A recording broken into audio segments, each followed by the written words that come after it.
प्यारे बच्चों नमस्कार। मैं दीपक लोहिया अपने इस चैनल दीपक लोहिया कोच में आपका एक बार फिर से स्वागत करता हूं।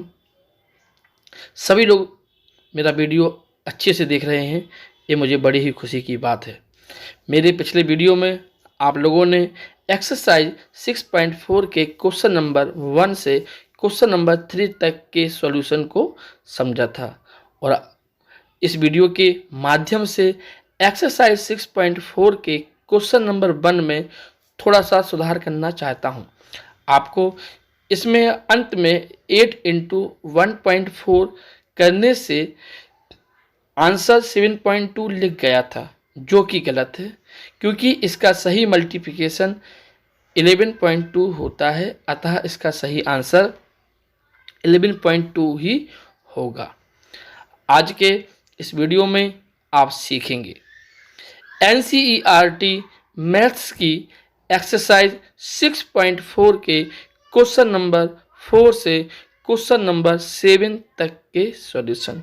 चलिए तो बिना समय गंवाए हुए हम शुरू करते हैं। क्वेश्चन नंबर 4 है, यदि त्रिभुज दो समरूप त्रिभुजों के क्षेत्रफल बराबर हो तो सिद्ध कीजिए कि वे त्रिभुज सर्वांगसम होते हैं।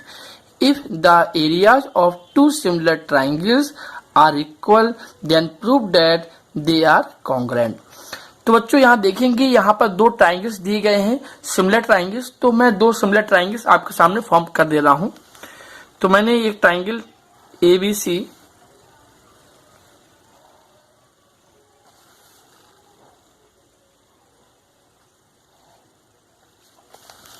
और एक ट्राइंगल PQR बना दे रहा हूं मैं।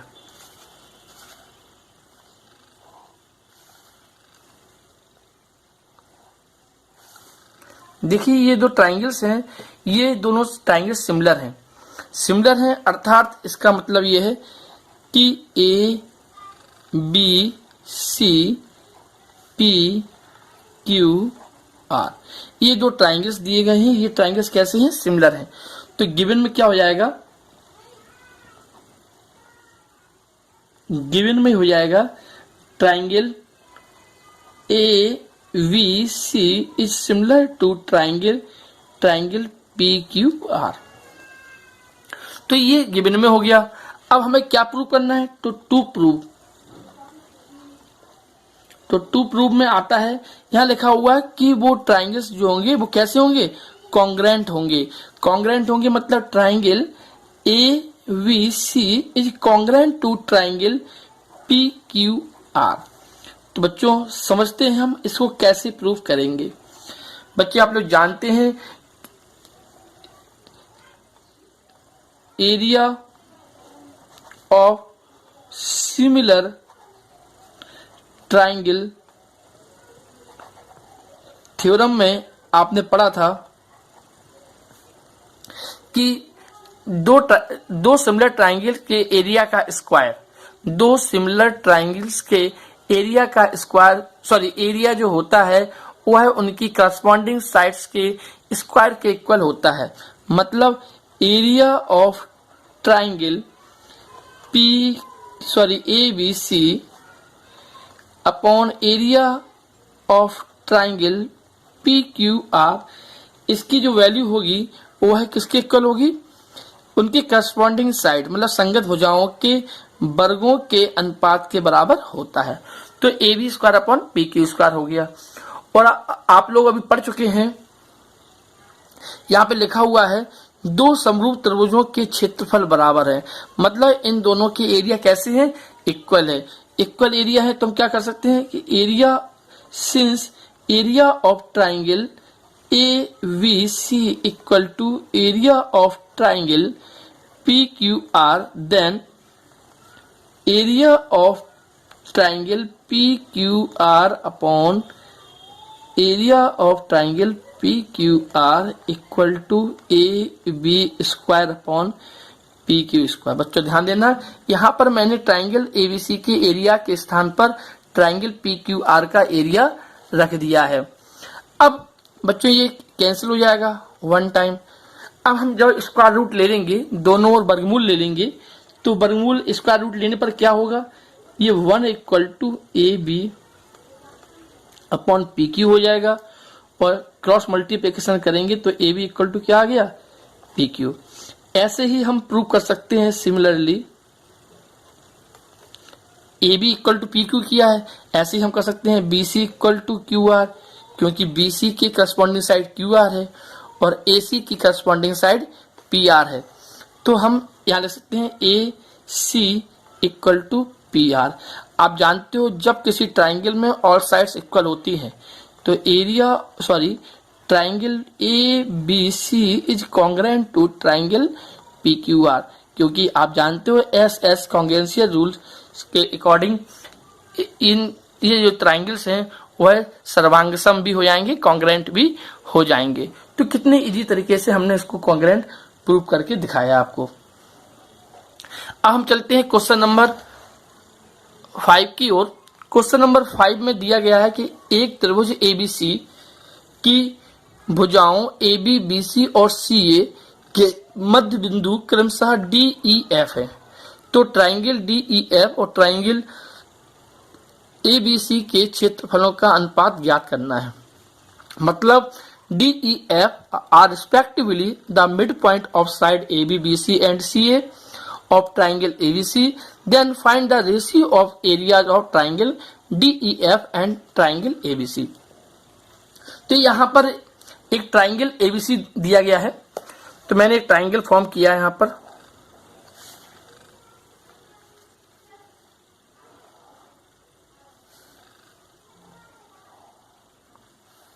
एक ट्राइंगल बनाया हमने, इस ट्राइंगल का नाम है ए बी सी, और इस ट्राइंगल के मिड पॉइंट, तो यहाँ पर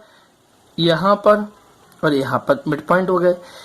ए बी का मिड पॉइंट डी है, बी सी का मिड पॉइंट ई है और ए सी का मिड पॉइंट एफ है। तो और हम इसको ज्वाइन कर दे रहे हैं।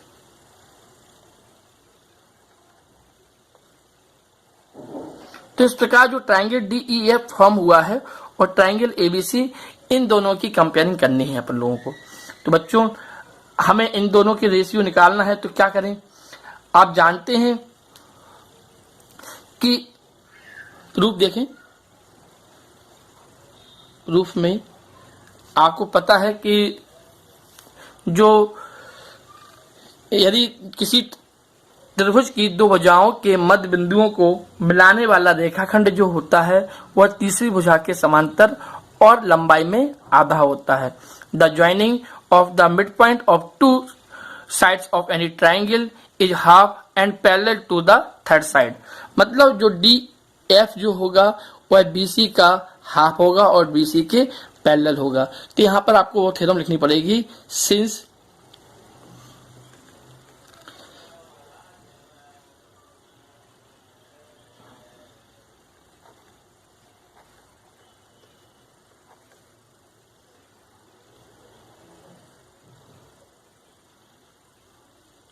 ये मैं फिलिंग द ब्लैंक्स कर रहा हूं, इसको आपको लिखना पड़ेगा। किसी त्रिभुज की दो भुजाओं के मध्य बिंदुओं को मिलाने वाला रेखाखंड तीसरी भुजा के समांतर और लंबाई में आधा होगा।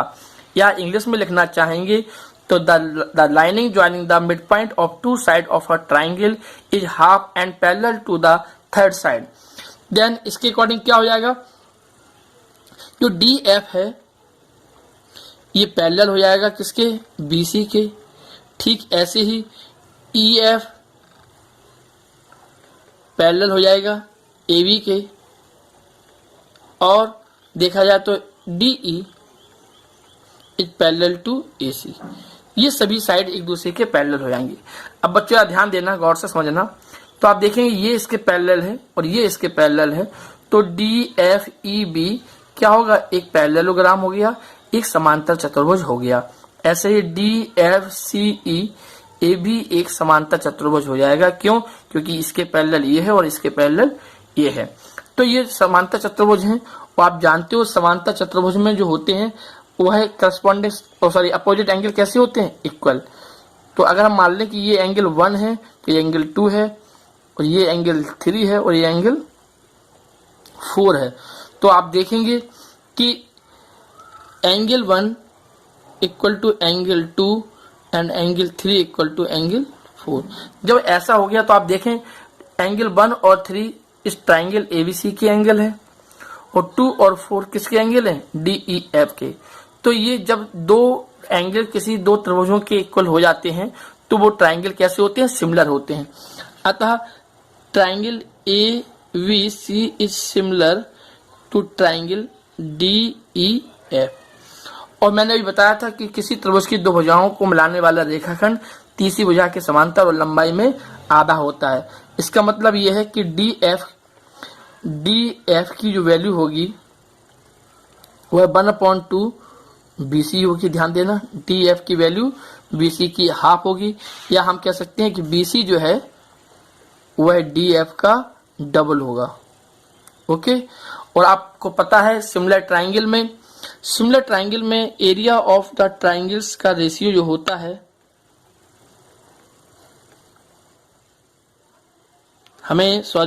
Area of triangle DEF upon area of triangle ABC निकालना है। तो बच्चों डीईएफ की करस्पॉन्डिंग साइड क्या होगी, डीईएफ की करस्पॉन्डिंग साइड डीएफ होगी अपॉन डीएफ की करस्पॉन्डिंग साइड यहाँ पर वीसी है, और इनके क्या हो जाएंगे, स्क्वायर, क्योंकि एरिया जो होते हैं वह करस्पॉन्डिंग साइड्स के स्क्वायर के रेशियो के इक्वल होते हैं। तो जब हम यहाँ पर डीएफ की वैल्यू रख देंगे तो कितनी होगी बच्चों, डीएफ की वैल्यू है डीएफ, तो डीएफ स्क्वायर अपॉन बीसी की वैल्यू कितनी है 2df, और ये हो गया स्क्वायर। डीएफ से डीएफ कैंसिल हो गया और 1/2 का स्क्वायर कितना होता है 1/4। तो ये 1/4 किसकी वैल्यू आ गई है, ये आ गई है area of triangle DEF upon area of triangle ABC. ABC divide में है, यहाँ पर आएगा किस में हो जाएगा, मल्टीप्लाई में हो जाएगा। तो area of triangle DEF equal to 1/4 area of triangle ABC. ऐसा भी आंसर कभी कभी पेपर में प्रूव करने को आया है, वैसा अगर इसमें कहा जाए जैसा इसमें दिया गया है तो इसका आंसर तो हो गया 1/4। लेकिन कभी कभी ऐसा प्रूव करने के लिए भी ये एग्जामिनेशन में आ जाता है। तो देखा कितने इजी तरीके से मैंने इस क्वेश्चन को सॉल्व करके दिखाया। हम चलते हैं क्वेश्चन नंबर 6 की ओर। क्वेश्चन नंबर 6 है, सिद्ध कीजिए कि दो समरूप त्रिभुजों के क्षेत्रफल का अनुपात इनकी संगत माध्यिकाओं के अनुपात के वर्ग होता है। अर्थात to prove that the ratio of the area of two similar triangle is equal to the square of the ratio of their corresponding median. बच्चों यहाँ पर दो ट्राइंगल बनाने हैं और उनकी मीडियन बनानी है। तो बच्चों देखें, यहाँ पर मैंने दो ट्राइंगल बना रहा हूं मैं।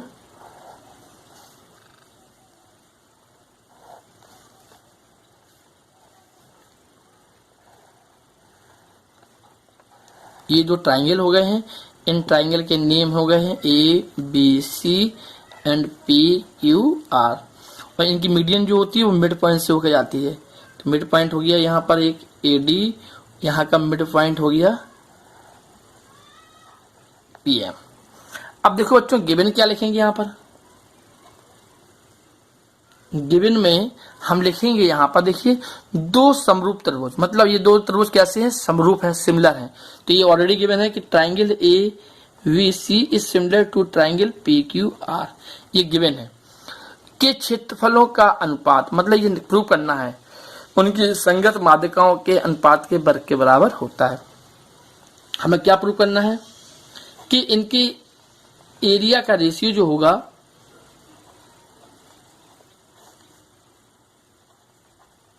वह इनकी करस्पॉन्डिंग मीडियन जो है, माध्यिकाएं जो हैं उनके स्क्वायर के इक्वल होगा। मतलब मीडियन इसमें AD है और इसमें मीडियन PM है। तो देखते हैं कैसे इसको प्रूव करते हैं हम। बच्चों आप जानते हैं कि the area of the similar triangle, the ratio of the area of two similar triangle is equal to the square of ratio of corresponding side. मतलब दो समरूप त्रिभुजों के क्षेत्रफलों का अनुपात उनकी संगत भुजाओं के वर्ग के अनुपात के बराबर होता है। तो यहाँ पर ये थ्योरम आपको लिखनी होगी। इसके बाद हम यहाँ लिख सकते हैं area of triangle A V C upon area of triangle P Q R equal to A B square upon P Q square. फिर आपको यहाँ पर एक थ्योरम बताई थी मैंने आपको, जो क्वेश्चन नंबर 12 थी, कि समरूप त्रिभुजों की भुजाओं का अनुपात, समरूप त्रिभुजों की भुजाओं का अनुपात उनकी संगत माध्यिकाओं के अनुपात के बराबर होता है। तो ये थ्योरम आपको यहाँ पर लिखनी है। ध्यान देना, किसी दो समरूप त्रिभुजों की संगत भुजाओं का अनुपात उनकी संगत माध्यिकाओं के अनुपात के बराबर होता है। अर्थात हम कह सकते हैं कि A B upon P Q की जो वैल्यू होगी वह किसके इक्वल होगी, A D upon P M की। तो area of triangle A V C upon area of triangle P Q R. तो ए डी बटे P Q, A D upon P Q value किसके इक्वल है, A D upon P M की। तो ये आएगा A D square upon P M square. और हमें यही प्रूव करना था कि उनके एरिया का जो रेशियो होगा वह उसकी करस्पॉन्डिंग साइड्स के स्क्वायर के इक्वल होगा। तो बच्चों आपने इसको भी बड़ी आसानी से ही प्रूव करके दिखाया। अब हम चलते हैं इस एक्सरसाइज, आज की वीडियो का लास्ट क्वेश्चन, और इस एक्सरसाइज का क्वेश्चन नंबर 7। इसमें लिखा हुआ है, सिद्ध कीजिए कि किसी वर्ग की भुजा पर बनाए गए समबाहु त्रिभुज का क्षेत्रफल उसी वर्ग के विकर्ण पर बनाए गए समबाहु त्रिभुज के क्षेत्रफल का आधा होता है। मतलब prove that the area of equilateral triangle describe on one side of a square is equal to the half of the area of the equilateral triangle describe on the diagonal. मतलब एक डिस्क्राइब हो रहा है उसकी diagonal पर और एक describe हो रहा है उसकी साइड पर। तो प्यारे बच्चों, मैंने ये स्क्वायर बनाया, वर्ग बनाया, ए बी सी और डी, और ये अब इस विकर्ण को हमने मान लिया, साइड को मान लिया ए। ध्यान देना बच्चों, और डायगोनल आप जानते हो कितना होता है, a रूट 2, क्योंकि साइड रूट 2 फॉर्मूला होता है। तो लिखेंगे सॉल्यूशन में, let side of square equal to a. मतलब वर्ग की भुजा जो है वो कितनी हो गई, ए। तो आप जानते हो डायगोनल ऑफ स्क्वायर मतलब वर्ग का विकर्ण ऑफ स्क्वायर इक्वल टू हो जाएगा ए रूट 2। कोई दिक्कत तो बता दें। अब आप देख सकते हैं यहाँ पर इसकी साइड पर एक इक्विलेटरल ट्रायंगल बनाना है, मतलब समबाहु त्रिभुज, ये हो गया पी, और एक बनाना है विकर्ण पर, तो ये हो गया क्यू। तो इसकी साइड सभी क्या हो जाएंगी, ए हो जाएंगी, इसकी हो जाएगी ए रूट 2, ए रूट 2। तो हमें ये प्रूव करना है कि जो एरिया ऑफ एबीपी है यह area of A Q C का हाफ होगा, ऐसा हमें प्रूव करना है। तो बच्चों देखें, area of triangle ABC, area of triangle ABC upon area ABP triangle ACQ। इसकी आप जानते हो एरिया ऑफ ट्राइंगल जो होते हैं वो करस्पॉन्डिंग साइड्स के स्क्वायर के इक्वल होते हैं। तो ABP में करस्पॉन्डिंग साइड मान ले रहे हैं हम AB, तो क्या होगा AB का स्क्वायर अपॉन ये हो जाएगा AC का स्क्वायर। कितना हो जाएगा, AC का स्क्वायर। तो क्या होगा, AB का स्क्वायर मतलब AB की वैल्यू कितनी है, A, तो A का स्क्वायर हो गया और A रूट 2 का स्क्वायर हो गया। तो ये हो गया area of triangle AVP upon area of triangle ACQ equal to A से स्क्वायर कैंसिल हो गया, ये हो गया 1/2, और ये डिवाइड में यहाँ पर आएगा मल्टीप्लाई में हो जाएगा, तो area of triangle A B P equal to area of triangle A C Q का हाफ होगा। और यही हमें प्रूव करना था कि एरिया ऑफ ट्राइंगल जो होगा डायगोनल पर वो है एरिया ऑफ साइड्स के आधा होगा, हाफ होगा। तो ये हमने प्रूव करके दिखा दिया। प्यारे बच्चों, आज का वीडियो हमारा यहीं समाप्त होता है। यदि आपको अच्छा लगता हो तो आप लाइक शेयर कमेंट जरूर करें, और अगर मेरा चैनल आपने सब्सक्राइब नहीं किया है तो मेरे चैनल को सब्सक्राइब जरूर करें। धन्यवाद एंड नमस्कार।